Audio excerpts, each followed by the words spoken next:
होती आणि आपल्याला ते वारंवार दिसलेलं होतं। पंतप्रधान मोदी यांची प्रतिक्रिया येते, त्यांचे एक्सपोस्ट येते, आपण पाहूयात। महाराष्ट्रातील बारामती इथे झालेल्या दुर्दैवी विमान अपघातामुळे दुःख झालं। अपघातात ज्यांनी प्रियजन गमावले त्यांच्याविषयी सहवेदना।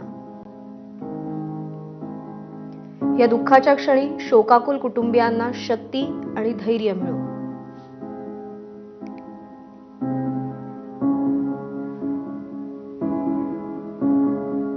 तर बीड आणि बारामती या दोन शहरांमध्ये आज कडकडीत बंद पाळण्यात आलेला आहे। बारामतीतल्या विमान अपघातात अजित पवार यांचं दुर्दैवी आणि अकाली निधन झालेलं आहे।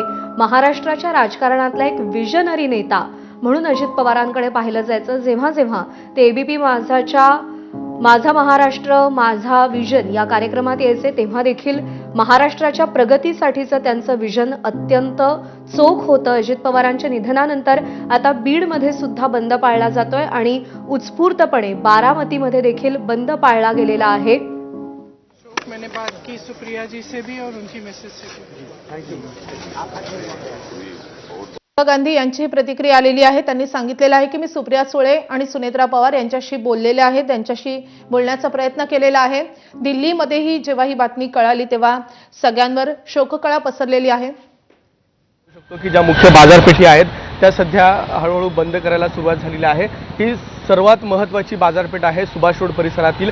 खरं पाहिलं तर मागील वर्षभराच्या कालावधीपासून अजित पवार हे बीडचे पालकमंत्री म्हणून राहिलेले होते आणि त्यानंतर एक कार्यकर्त्यांशी त्यांची चांगली नाळ जी आहे इथल्या तळागाळातील कार्यकर्त्यांशी जोडलेली होती। ज्या ठिकाणी आमदार विजयसिंह पंडित यांचं राहतं घर आहे, शिवछत्र परिवाराचं घर आहे, तिथे सध्या हे कार्यकर्ते जे आहेत ते देखील गर्दी करायला सुरुवात झालेली आहे। आपण पाहू शकता की अजित पवार या ठिकाणी ज्यावेळेस पालकमंत्रीपद त्यांनी हाती घेतलं होतं त्यानंतर त्यांची प्रत्येक कार्यकर्त्यांशी थेट संपर्क जो आहे तो देखील झालेला होता आणि त्यामुळे त्यांचं बोलणं जे असायचं। काय झालं होतं अजितदादांशी शेवटचं बोलणं? अजितदादा महाग सहकार भवनच्या उद्घाटनाच्या वेळेस उनकी दुखद घटना पर उनको श्रद्धांजलि देते हैं। प्रतिक्रिया आपण पाहिली आहे, श्रद्धांजली अर्पित केलेली आहे त्यांनी।